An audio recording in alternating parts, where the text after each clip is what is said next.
धरून चाललेत तुमच्या सकट. म्हणून याच्यामध्ये आपण सर्वजण काळजी घेऊ, हीच हरकत आहे ना. नाही, काळजी नाही, त्यांनी सुधारावं ही हरकत आहे. हरकत ती नाहीये, हरकत ही आहे की आपण जे काही सांगितलं त्याचं पालन कोण करणार? कोण करणार आहे सांगा? आम्हीच पाळायचं का? आमच्या मंडळाचं पायाखाली काय काहीच नाही अर्थ तरी चालेल, कोणी पायाखाली चिरडू नये ही निदान कमीत कमी. आणि पण त्यावेळेला एका वेळेस 2 माईक चालू कसे होतात हीच माझी हरकत आहे.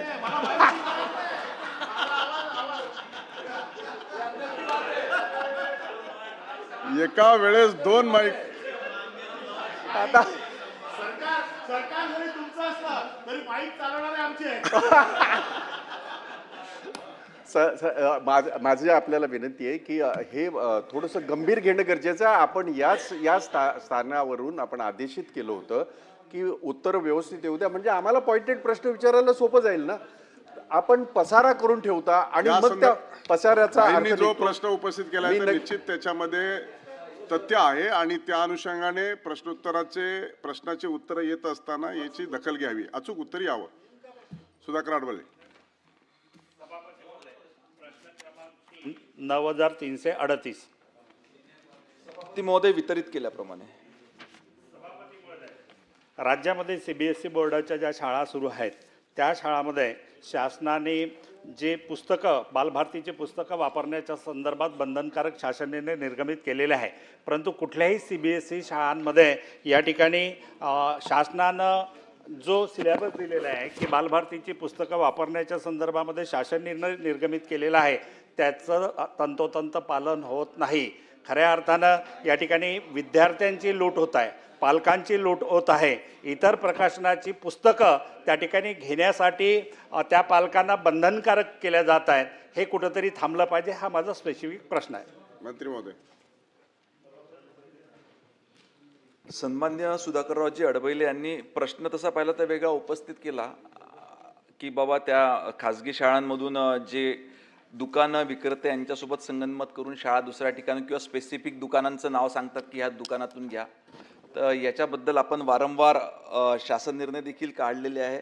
आपला जसा 11 जून 2004चा शासन निर्णय आहे की विद्यार्थ्यांना गणवेश किंवा इतर शैक्षणिक साहित्य विशिष्ट दुकानातून खरेदी करण्यासंदर्भात सक्ती करणाऱ्या शाळांवर कारवाई त्या ठिकाणी करण्यात येईल आणि तशा पद्धतीच्या काही शाळांवर आपण त्या ठिकाणी कार्यवाही देखील केलेली आहे. एक अतिशय महत्त्वाचा मुद्दा आपण जो उपस्थित केला की ही जे CBSE पॅटर्नचे पुस्तकं आहेत किंवा ICSE पॅटर्नच्या काही स्कूल आहेत त्यांनी देखील बालभारतीनं तयार केलेले पुस्तकं त्या ठिकाणी वापरले पाहिजे.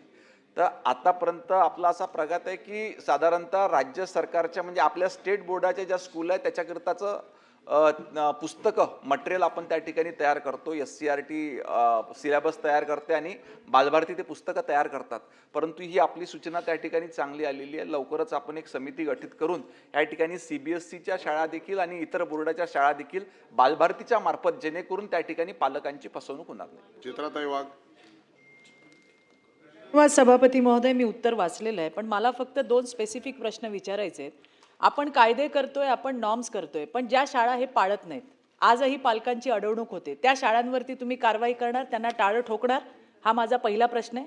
दुसरा प्रश्न माझा हा आहे की आता सभापती महोदय जी माहिती दिली की आम्ही कारवाई करतोय, काही याच्यावरती केल्यात, तर आतापर्यंत शासनाने अशा किती शाळांवरती दंडात्मक कारवाई केली आहे? धन्यवाद. मंत्री महोदय. एक सभापती महोदय, चित्राताईंनी जो प्रश्न उपस्थित केला की अशा शाळांवर काय कारवाई करणार, तर आपल्याला माहिती आहे की CBSE शाळा, ICSE किंवा IB ह्या बोर्डाला राज्य सरकार फक्त NOC देते, त्याला परवानगी त्या ठिकाणी केंद्र सरकारची असते. म्हणून NOC देण्याच्या व्यतिरिक्त तसं काही आपल्या हातामध्ये त्या ठिकाणी राहत नाही. परंतु तरी देखील हे सर्व प्रकार जर का घडत असतील तर निश्चितपणे शासन याच्यावर काही उपाययोजना काढून याच्यावर काही अंकुश लावता येईल का याच्यावर त्या ठिकाणी विचार करण्यात येईल. आणि आता आपण सांगितलं की आतापर्यंत किती शाळांवर कारवाई करण्यात आली, नेमकी ती आकडेवारी माझ्याकडे नाही, ती आकडेवारी घेऊन सभागृहाच्या पटलावर ठेवण्यात. जगताप. असं आहे की आता मंत्री महोदयच गोल गोल उत्तर देतात आहेत.